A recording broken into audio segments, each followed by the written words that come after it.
Welcome to the Data Masterclass Podcast, where data leaders share their unique stories. In this episode today, we talked with Tiankai Feng, who is Director of Data and AI Strategy at Thoughtworks. We deep dive on how Europe can win in the data and AI game. Let's welcome your host, Dr. Alexander Borek and Aleksejs Plotnikovs. Go! Hello, data and AI leaders. Welcome to 2026.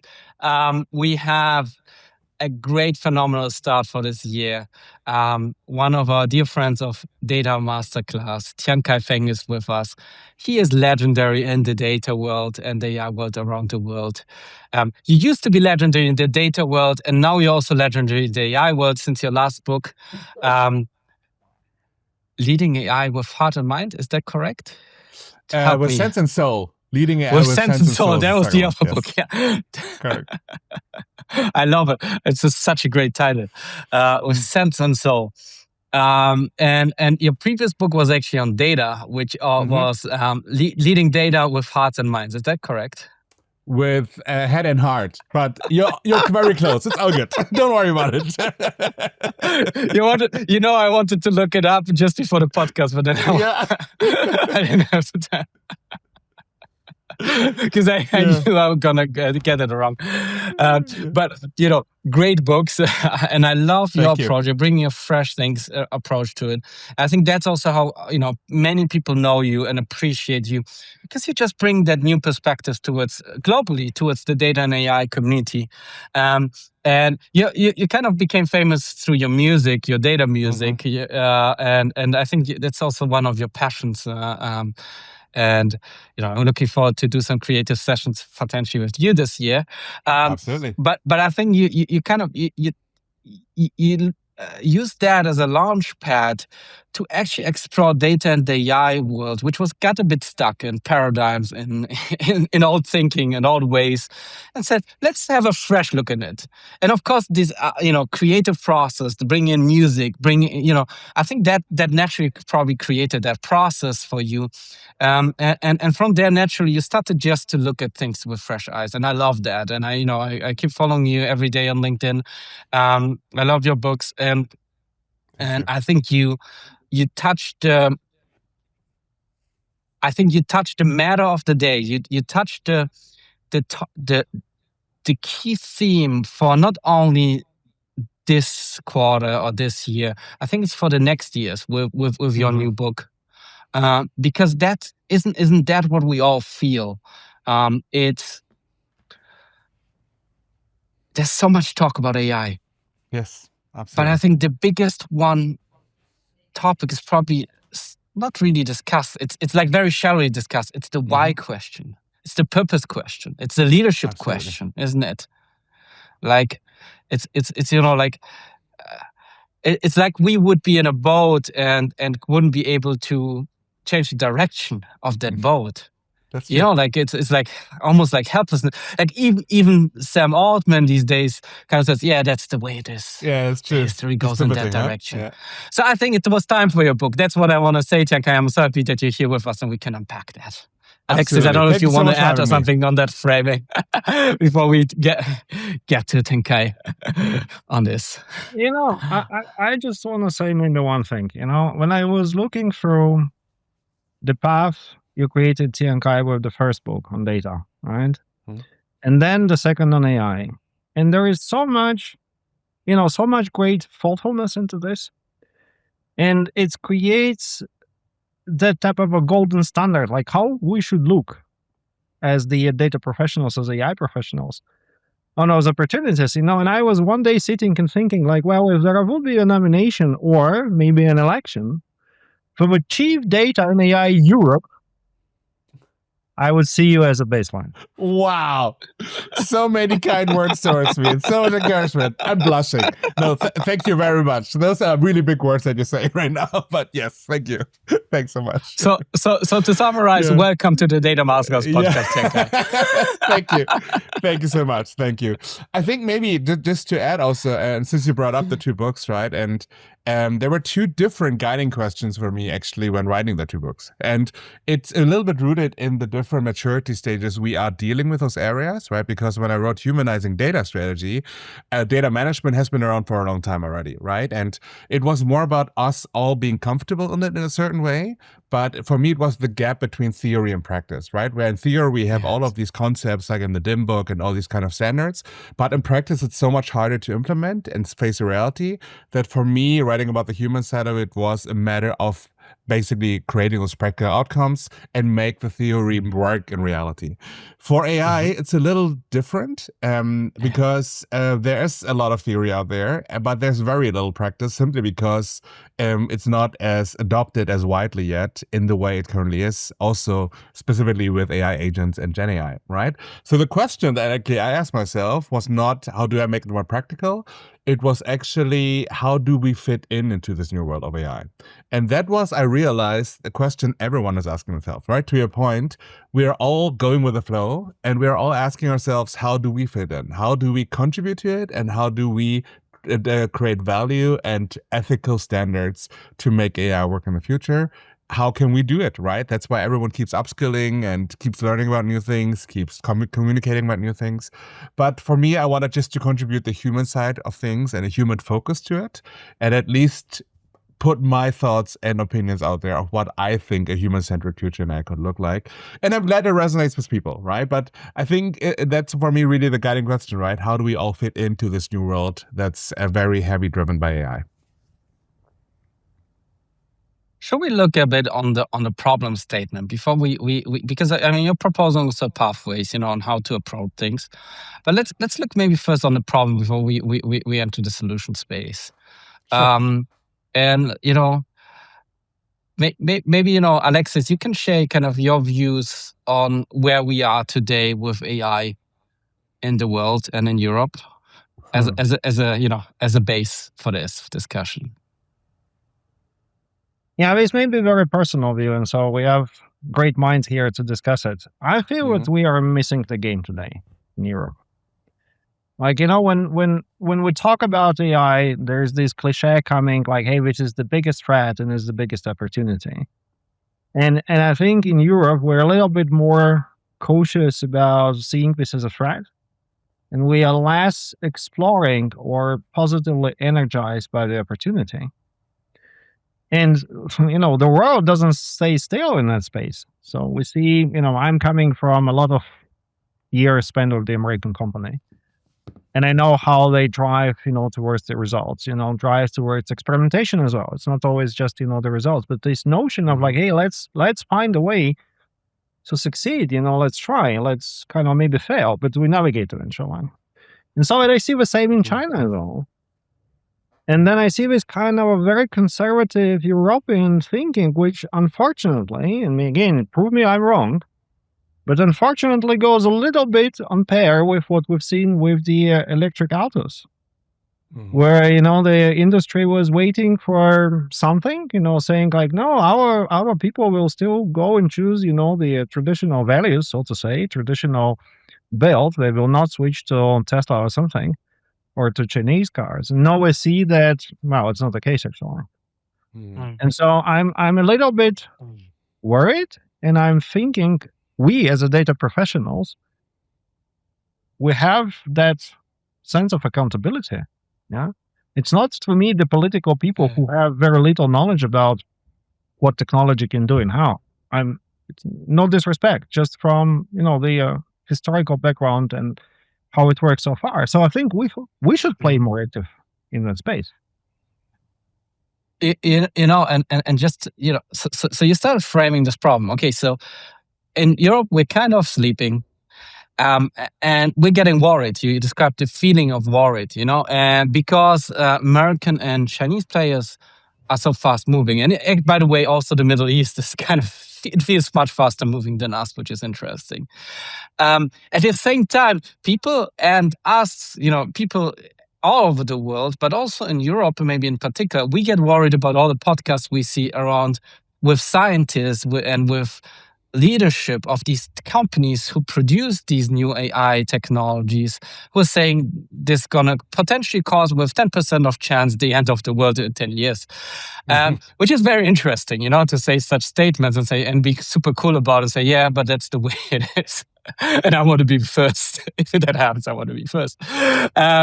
Which says a lot about there may be lack of maturity in in the leadership of these companies, human maturity, leadership maturity, whatever it is. And we usually teach Stoic leadership values in Data Master, which is like, and the first Stoic leadership value is kind of, or the principle is do what's right. Right.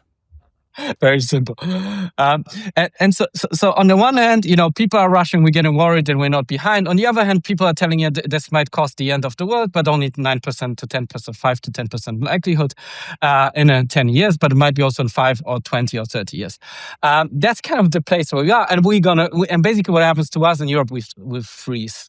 And this is kind of, I think we kind of painted a little bit the frame for you, Tiankai, to get into this and maybe correct us. Maybe we're seeing not the world in the right.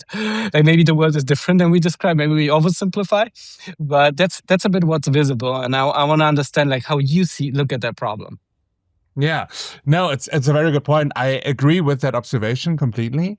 But also just thinking and putting maybe a bit more nuance on that point of view. I think about history a little bit more about this, right? And what I think is in Europe, that Europe has been relying a lot on the perception of being more diligent and high quality than the rest of the world, right? That has, I think, always been the image. But as we know from product management 101, right? Quality comes on the trade-off with cost and speed, right?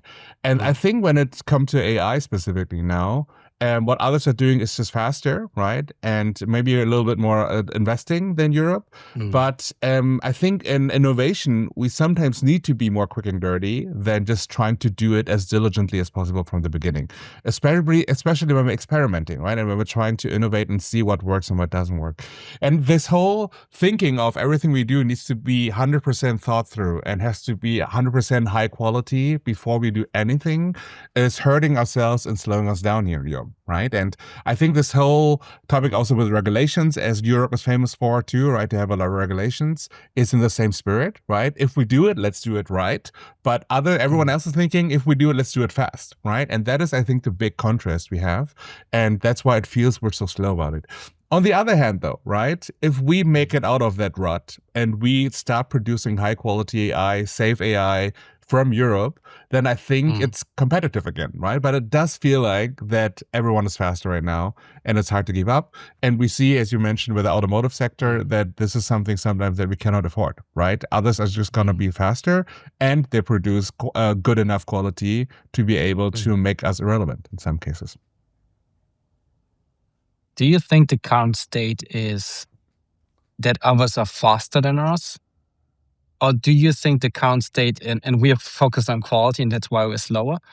Or do you see rather that the current state is that the others are fast and we are frozen? Oh, that's a good point. I don't think we are frozen. I do think that if we look into very specific use cases and the technology sector in Europe, there are good things happening, right? I mean, just looking at the startup industry, which is still very much booming, right? In Germany, in the UK, and France. I've seen a lot of great AI-related startups that are doing great things. But as to the point before, they seem more like exceptions than the norm, right? So there are drivers there. It's just not as many as we see in other countries, I think. So what you're saying is like there's inspiration and there's something happening we could build upon, yeah? But it's not the huge drive towards, hey, let's be the quality AI continent. Yeah. That's not happening yet, yeah? Yet. Absolutely. I mean, I do think the intention is there, but execution is a little bit lacking. That's what I think, yeah. And to his point, I think also what I see today is that we are too much risk adverse, let's say. Yeah? And I don't know, too much is a good statement. Yeah. So what's right? What is the right one? Yeah. But like, if I look on the examples where we succeed as a Europe, let's say a lot, and the examples where we lost the things. Now, you look at this car industry, which we talked through, and originally, you look back 20 years, 30 years, German cars were kind of built to last. Right. And they are running, for years in a private ownership and so on. And then there was huge impact of all these lease agreements. The market became much faster. Yeah. So you take a car for 3-4 years and you drop off and so on. And it's changed, how we build the car, what's the whole reliability things and so on. On the other hand, if you look on the aviation industry, which I personally love a lot, and I see this situation which was happening with Airbus versus the Boeing. Yeah. And we saw how that long-term thoughtfulness of Airbus won significant advancement as of today, right? And Boeing just started to recover from where they've been in the last decade. So this feels like, it's a good example. That's like how European way is, right? But now, coming back to AI, I think we're just too early putting too many barriers. We are not willing to maybe try a bit more and kind of have that calculated risks and do the things faster. And then say we always remain with our values that if the thing's not going right, and not critically wrong, like with 10% probability that we will crash everything, but it's just to be a bit more experimental and more, forward thinkers today, not to create too many barriers from the very beginning. Yeah. That's a good point. I do think, the barriers part is absolutely one thing, and even real ones plus artificial ones that we putting ourselves like too high standards that we have potentially, right, that are creating those barriers. I do think also that the recent years, and we don't have to talk too much in detail about this is not the podcast for this, but just from having all gone through COVID, but also having gone through geopolitical problems and tensions all over the world, that there's generally a hesitance towards investing in new things too much, right? Because no one knows how it's going to go. But that's an interesting thing because that impacts the whole world, that kind of geopolitical tensions. But different countries and different leaders react very differently. It almost feels like Europe is by default then more cautious. As you said, right, risk averse. It's like, I see bad things happening everywhere. I'm going to stick to my money for now and just wait what's going to happen next. And then I'm going to start spending a little bit again, right? But that has technological implications too, right? Just about sovereignty, right? And should we, for example, still rely on the US-based cloud services, or do we have to move now to European-based ones, etc.? All of those, I think, are creating additional hurdles that everyone is thinking about. But then instead of building on what is there, now you even want to change the foundations because you feel like everything else is too unsafe, right? And then it becomes that overall tension of being unsecure in the future and being basically uncertain what's going to happen. Plus, we're anyway already risk averse and we have high standards. I think that overall puts like a big slowdown on us, right? That is what comes together. Yeah. But look, here's what's happening.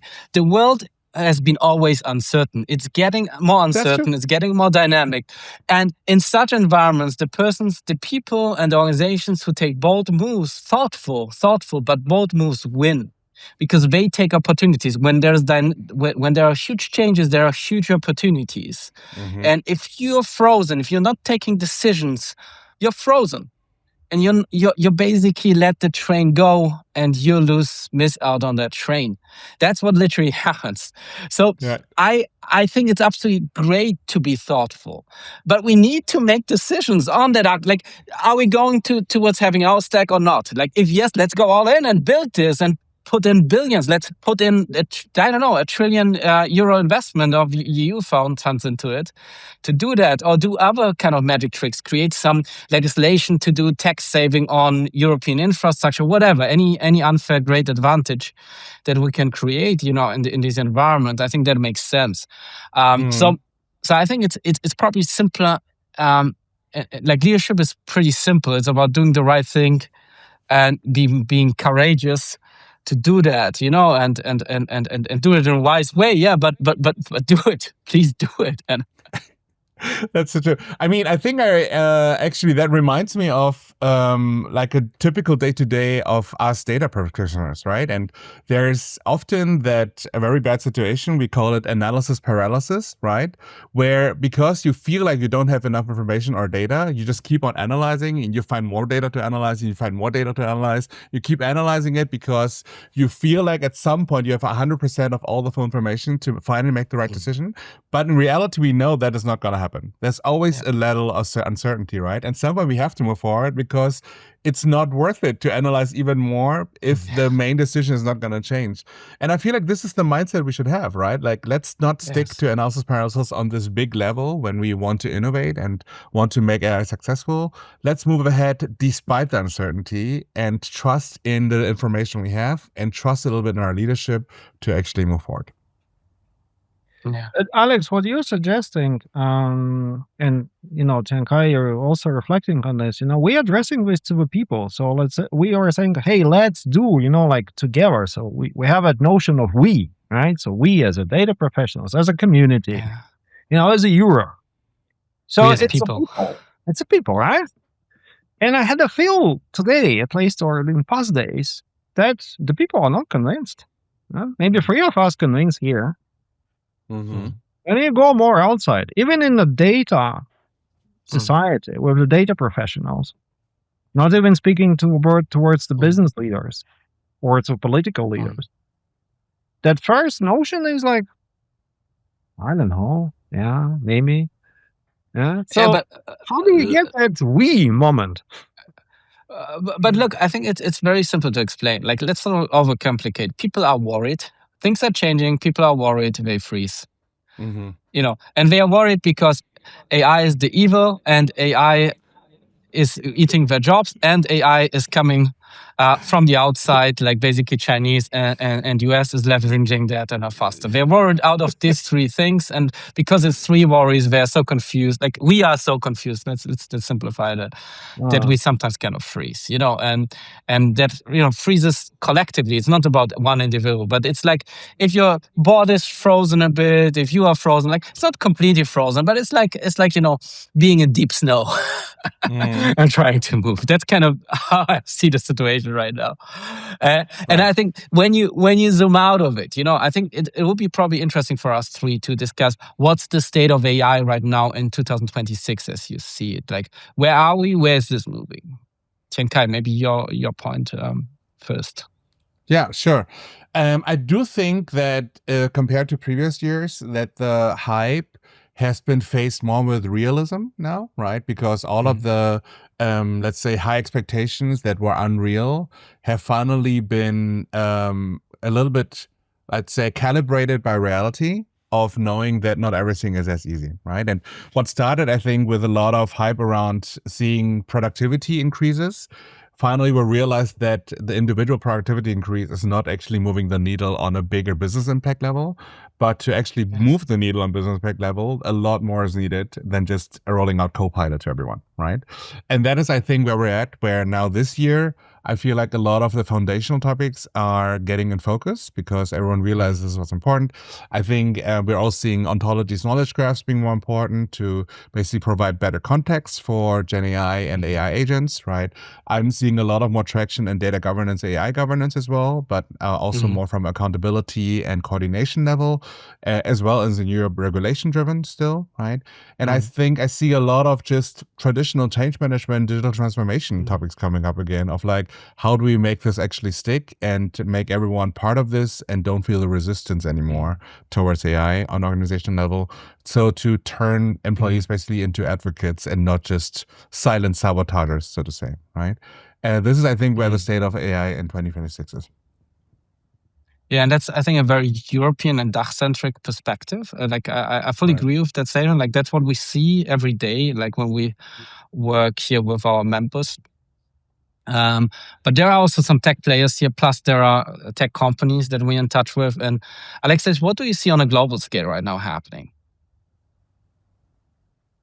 On a global scale, I think the conversations are shifting as well. So what I've noticed, let's say, in CIO, CTO community, and touching them periodically, the conversation started 2 years ago between the peers was like, okay, so what are you going to do with this AI stuff?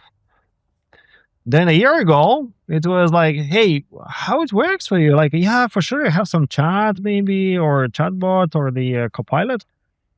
And the conversation starter in 2026 is like, how many agents you're going to build in the next 3 months?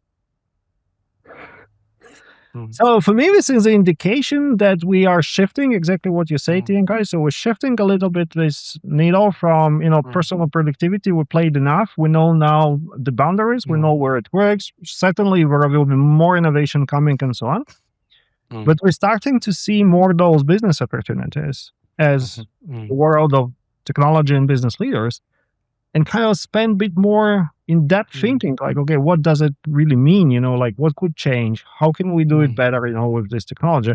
So I think it's becoming a bit more practical, and I'm happy, to see that our CIOs and CTOs are moving towards that direction. And they're not running, but they're moving. So that's my view. Yeah, and so basically, what we can clearly see is, and I think Tiankai and Aleksejs, you both mentioned it.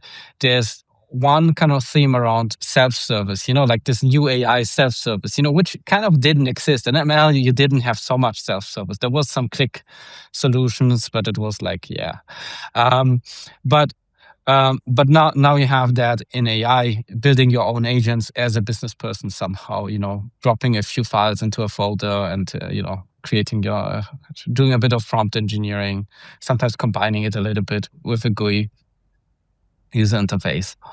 And then you have kind of the domain-specific AI productivity tools, and probably the biggest traction is right now in the coding space.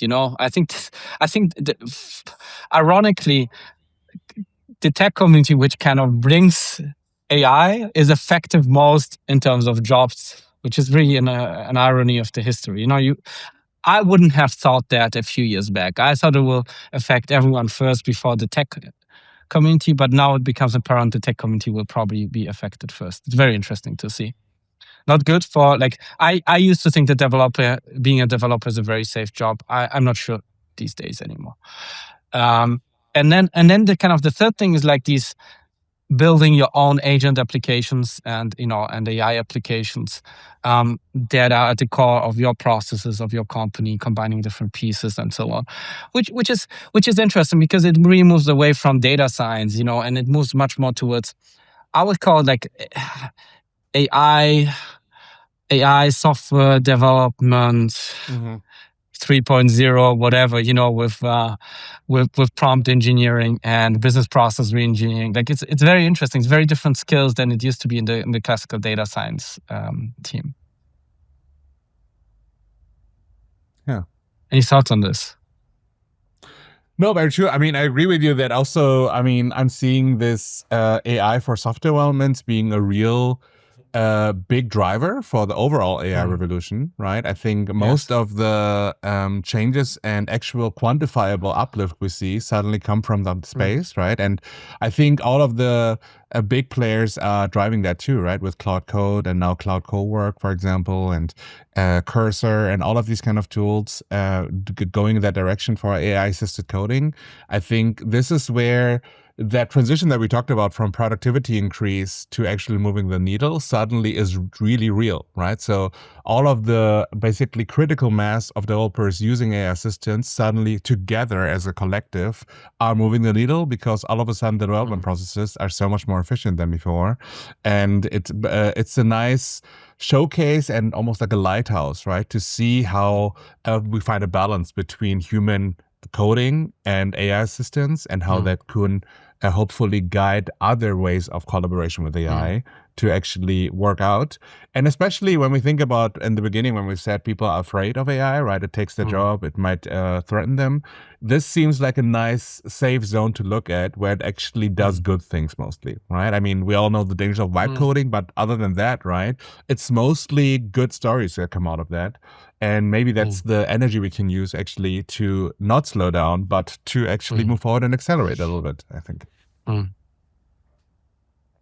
I think it also brings those opportunities which never been there before, right? So like everybody becoming developer, it's a scary dream for the developers.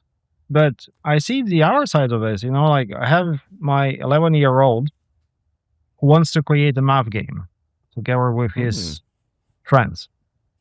Like the math game, which would be like an app, and you can do it in a school to teach kind of kids, better math. And so, what will I say to him 5 years ago? Yeah, good. You start doing coding in a secondary school, then you graduate, and you go to university, you do the software development path, right? And then, you get a job, and then as a hobby, you can start to do it, right? So now I'm saying to him, like, well, explore the GitHub Copilot and some other solutions. You completely can do the vibe coding, can copy paste it into the Unity where the game is built, and try and see what happens. So I mean, think about this. It's like absolutely. You had years of something to achieve. Like, well, if we sit together and do it, we can do something in 4 hours. Yeah. So some of the leading thinkers on this topic from a society perspective, highlight that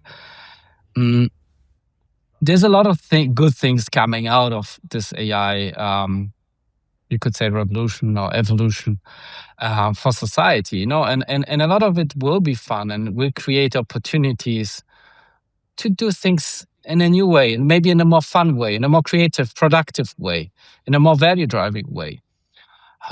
Which is great. And the issue, though, is that it's happening so fast. Yeah. In the last revolutions of our economy, we had plenty of time to adjust. Now it seems like, 5 years is kind of the cycle of total renewal. Every 5 years, people need to change their jobs and reinvent themselves, which probably requires different humans. Maybe we need a software update inside our brains and become very flexible. But I think it fundamentally also is the question to the leadership, political and business leadership, actually. What's the right path to take here? Because let's say people cannot adjust in 2 years. They need a bit more time, 10 years. Can we collectively somehow decide to prolong the process, not in some way, or do something else? Like it's really kind of if I would be CEO of a family-owned business, like who has been around for 150, 200 years, so, I used to work with some of the leadership in such companies. They really think about their employees as family a bit, Mm-hmm. And so do you really want to invest now billions into making a lot of these jobs abundant? Or do you do it in a more slower, more conscious process, with giving the opportunities for people to invent? And how do you support them? I think those are all a bit the questions that come up when I think about soul and heart and purpose. And Tiankai, maybe over to you. Like how do you think about this? Like, how did you frame it in a book? How do you think about this whole problem? Absolutely. I think there are two things to it, right? And one is a direct quote from my own book, what I start in the beginning, one of my drivers of this is. And I basically say that humanity is changing slower than technology, right? So because technology is evolving so quickly, because it's neutrally just a tool, but our habits and our way of thinking and how we do things and how we adapt is much slower, right? And this is why it always feels like we're trying to catch up with things with technology, because we're always behind, right? It's always like, oh my God, now this new possibility is there. What do I do with it? How should I deal with this? What does it mean for me? And you go through all of these thoughts and emotions to do it. And I think this is a big deal, right? And I can only imagine that as an employee who's maybe more on the junior and like a little bit more lower the hierarchy level, how much it feels like they don't have any control about their career and their work life anymore, because all of the decisions are being made there, and technology is impacting all of that. The other thing, though, is to be human-centric and do actually with sense and soul. We don't have to making changes doesn't have to be disruptive to be fast. You can still make changes fast, but incrementally, right? And what I mean by that is you don't have to lay off 100 people immediately overnight just to hope and fingers crossed that now AI is going to compensate for all of that. You can also start slowly changing roles and see how that adapts to the workflow with AI, right? And don't immediately make the drastic change. And I think over time, the good thing about it is that people will see the reasoning behind it too. If they see that AI is being able to do more of their job, that they feel the need, hopefully, to change how they deal with it and what their role in the new world is too. But you give people a chance, right? You give people a chance to adapt and not take that chance away by laying them off immediately overnight, which generally in Europe is anyway not possible, but you know what I mean, right? So I think this is kind of the thing where let's do small, incremental, frequent changes and not believe in the disruptive change overnight. But we can do it, right? We can do it fast and we can make people part of the journey with AI. Do you think this is the right narrative and the right approach to, like, I feel like a squeezed lemon, no, we're not going to squeeze you out overnight. It will be a process of a few nights until we squeeze you out. Like, I'm not sure if that is good leadership and right leadership.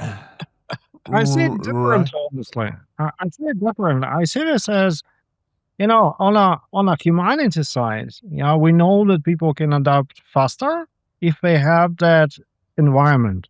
Yeah. So exactly. I have friends in China, for example. So the things which are happening in China right now with AI, with everyday AI, with not your personal productivity, but like how you face AI-driven capabilities on your everyday journey is uncomparable with what we do here, right? In a good way. And now when you think about this paradigm shift with the talent and with the jobs, I think we have this phenomenal sweet spot. We're just not talking it this way, right? What I mean by this, we have a lot of well-educated and well-experienced workforce today who knows business in and out. They have this business acumen, as we call it. And when you have this younger generation, which doesn't need anymore to learn all that crap in a slow and way. Yeah, it's not crap. It's not crap. It's a mixture of your, experiences which were positive and failing, right? So you have a faster track because you're coming from kind of first AI native generation, which can see processes differently, which can inject so much different thoughts and energy into the rigid world which we run today. But take that wisdom from the people who spend, their 10, 15, 20, 30 years on job navigating the learnings, right? So you have this ability to get best of the learnings with the most energetic and creative side of a new workforce coming through, but not pushing this workforce to repeat all these 20 years kind of steps. You see what I mean? It's a different paradigm if we position it like. Let's unpack this a bit. Let's go first on the individual side. What do you think each individual in a company, since we're working mostly with companies here, and that's our audience, what would we tell to them? What would we say to them? In terms of here's a good approach or here's a good mindset to get into it. Tiankai, what do you think? Yeah, I think how I would phrase it is that everyone who is an executor, right, and a doer will need to learn how to become an orchestrator and a coordinator more in the future, right? Know enough to know what is right and wrong, but you will guide AI rather than actually do the tasks that are now delegated to AI yourselves. And that requires a certain skill set, right? On the one hand side, knowing exactly how what is right and wrong in the business expert and business environment that you're in, but also the technical expertise to a certain level to understand how you actually guide effectively AI and what is the right way of being in the human in the loop or being a product owner, whatever the role will be, to do that. And I think that's the key, right? Being able to upskill yourself continuously and being able to make that mindset shift from doer to coordinator. Yeah. Aleksejs? Anything else? I agree on upskilling, absolutely. So totally +1 to Tiankai. I think this curiosity and the critical thinking, the soft skills, which we need to push much more, into the people's minds. curiosity in terms of how the things could be done differently. Like every day you come and you think like, okay, what could this be in a different reality, or done differently, or done better? Reimagine, so this was our last year theme, this reimagine, data and AI. So we're actually gonna reimagine almost every profession, right? But also, remain this very critical thinking, because we do most of our work, we do it as a humans for humans.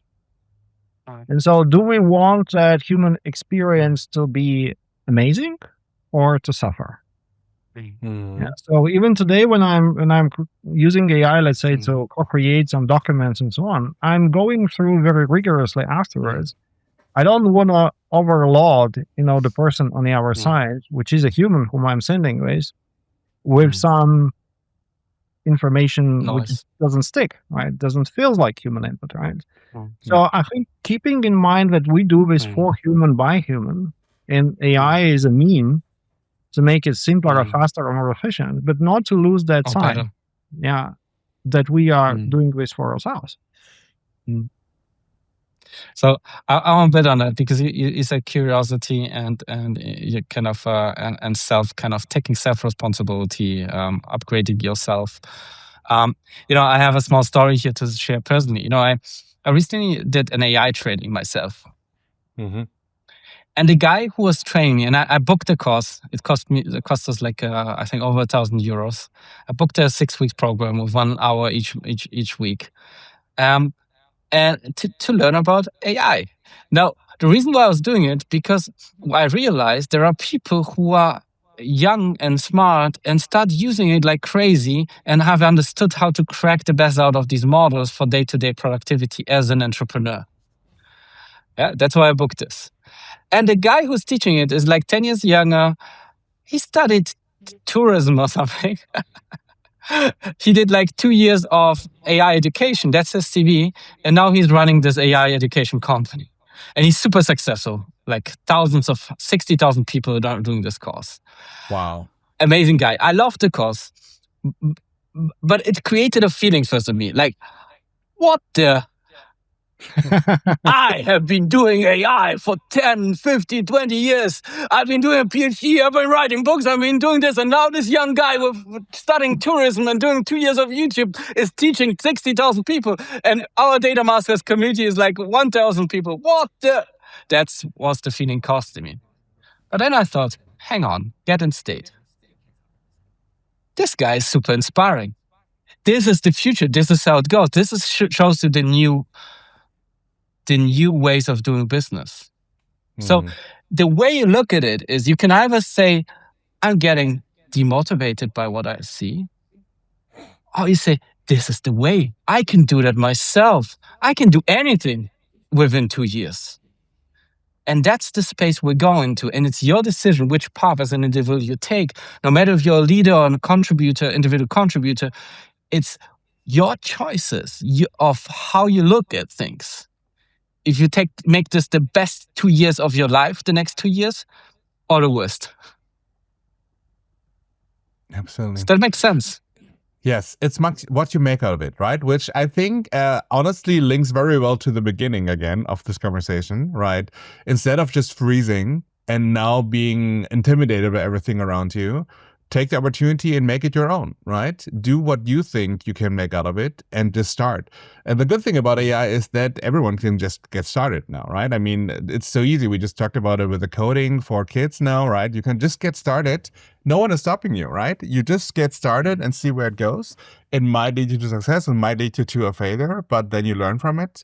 I think now it's the time to experiment and just see how can it be of value to you, right, in this new world. Yeah. Yeah, absolutely. But I think this is where we hit the problem as well with the current expectations from majority of the people. At least my feel is that the majority of people in Europe are waiting for that type of, what you just said. You have that individual responsibility. And there will be no person who will come to you and knock the room and say, hey, give me your hand. We're going to guide you now how to become an AI entrepreneur. Yeah. So people are like sitting for something to happen. Yeah, in the countries which were always more on that entrepreneurial, on that individual success path, like US or China, they just do it. Yeah, exactly. Yeah. Such a And guess what? We can do it too. Great. yes, exactly. The barriers are very low, and that's what I realized actually today. And by the way, this was a German guy. He's sitting now in San Francisco, so or I think Vienna, but he's German speaking. Which was like, oh my God, you can do, like it's like like you can probably feel that how much you can identify with the person and think, okay, this could be me, doing this, and this is great if you look at it. It creates new possibilities. And I want to go back maybe as the last topic is some core messages for leaders, Tiankai, some core ideas of your book on leading with purpose on AI, from your book. What did we not uncover yet, which were some key messages from you for leaders? Yes. I mean, I think the aspect, one thing to consider for me is what is your relationship with AI? Right? I think this is something to unpack because every AI integration or implementation that you do, it needs to be seen in the context of the human beings that are benefiting from it or that are engaging with it, right? And what role does it have, right? And I think there are many examples in the book, but also in the world. You treat it sometimes as an intern, you treat it sometimes as a teacher, you treat it sometimes as a coworker, right? There are many ways of how you engage with it. But I think thinking from that relationship lens can be really powerful to be human-centric, right? Instead of just looking at this as this autonomous thing, and human beings are second level or second tier, look at it as peers, right? And how does it mean and how does interaction work? And I think the last one, the second and last one for me, which we haven't talked about a lot, are the actual risks that could be really hurtful with businesses too, which in my point of view are bias and disinformation and sustainability related, right? Bias in terms of the irony that the more we want historical data, the worse it gets towards bias because humanity didn't always do great when it comes to stereotypes and being taken advantage and disadvantages for people. Disinformation, intentional and unintentional, right? Because on the one hand side, we can create deep fakes and realistic looking fake things, which can be malicious if we even do it on business level, but unintentional because of hallucinations and not fact checking and then using it to make the wrong decisions, for example. And sustainability, because we know it's not all great. It's using a lot of electricity and power in the world, and not everything needs AI in the end. So overusing it again for everything is going to cost the world and cost nature in the end. So that's something also to be conscious of. I think those are things I would also just like to mention in this context. Yeah, I mean, it takes 10 years or decades to build a reputation. It takes one day to lose the reputation. Exactly. Yes. So it's something we need to be conscious of. So I hear out kind of two things. And let me just paraphrase and put it into other words. One is your intention you're going in. Am I intending to do that just for like profit? Or is my intention to do that is profit just, a side effect, but my intention is to improve things for my customers, for my employees and so on. Yeah, the intention side. Exactly. And the second piece that I'm hearing out, and I think it's a very nice frame, is kind of the mindfulness as I do that, the consciousness. Because maybe I have the best intention of the world, but it actually hurts people. Exactly. Yes. And do I put the mindfulness of me and the systems into place and my team to ensure that my intentions are followed and it's not going off intention? Yeah, very well said. I like that. Yes. Because I mean, like if you zoom out and look at the big AI companies, some of them have very good intentions. They want to heal people, they want to do this and that. But then what if the same thing can also kill people? Like as a side effect. And kill more people than heal people. Yes. And this is where it gets interesting. So it's not only our intentions as leaders, it's also our mindfulness and consciousness as we do that, because the world doesn't always play out, and the systems don't always play out as we wish to. It's getting more complicated. It's getting more complex. There's more. I feel like when you're building these systems these days, and maybe that's the biggest difference, they used to be very deterministic. And now it's kind of, I think there will be a day in the next 1 or 2 years where we will hear more and more of these stories where things happen that nobody intended. Absolutely. Yeah. So, how do you wrap up? What's the focus in 2026? How do we get ready for this as organizations, as leaders? What's the first steps? To my point, it's about continuous clarity and driving with this positive intent, what you just said. So getting more momentum in the people's minds, in the communities, in the practitioner aspect of the AI with those positive examples, right? With the things which really works. To get people more accustomed, to get them to that first barrier other, and feeling that they can do more, that they got some initial appetite with good practices again. So we have so many, as you say, there are so many different intentions, but there are some great practices. So let's let's share the good news in that space, and then get people to be more knowledgeable how we can use it. And of course, these risks, we see them risks. I think we have enough of that information about all the different risks possible. We see it every day, and so on. But I would try to get people more practically accustomed with those skills. Yeah. So kind of let's talk about like what could you do with AI, but do your small practitioner, do a little bit of that, get your learning, get your hands dirty. Yeah, get your hands dirty a bit, right? So yeah. And then we will learn as a humanity, but that's the first intention, to get it from and as humans talk to a walk. Yes. Wonderful. Absolutely. Tiankai, what's your famous last words on this? Yeah, I would also say... Not your last words. You're back in Data Masters Europe on the main stage in June. Not the very your last words, but the last words of that session. Exactly. I would say if you're too worried to get started in AI, I would encourage everyone who is feeling that way to really look at what are valid worries and what are just excuses, right? And really unpack this and then just get started, right? I think it's always easy to be scared, but once you get started, it might take away some of that fear, and you might see actually the value, and you get into seeing how nice it is to get started with things. And if you can encourage others to do so as well, then I think we can really be catalysts to make each other more actionable and active in this. I love it. And, to maybe wrap it up, I think if you take as a leader, one thing out of this podcast is, if you go back, think of it. Change your perspective to, I can lead the change positively. I can help my teams to build AI that is meaningful, that is not harmful, that is actually benefiting our employees and our customers. That's, I think, the attitude for 2026.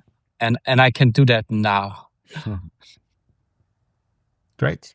Thank you so much, Tiankai, for being with us. Looking forward to have you back soon. And it's been amazing and wonderful books. Great work you're doing. Very, very inspirational and very important in these times. Thank you, Aleksejs, for driving this discussion with us. Thank you too. Thank you, gentlemen. This was amazing. Data Masterclass, where great data journeys begin.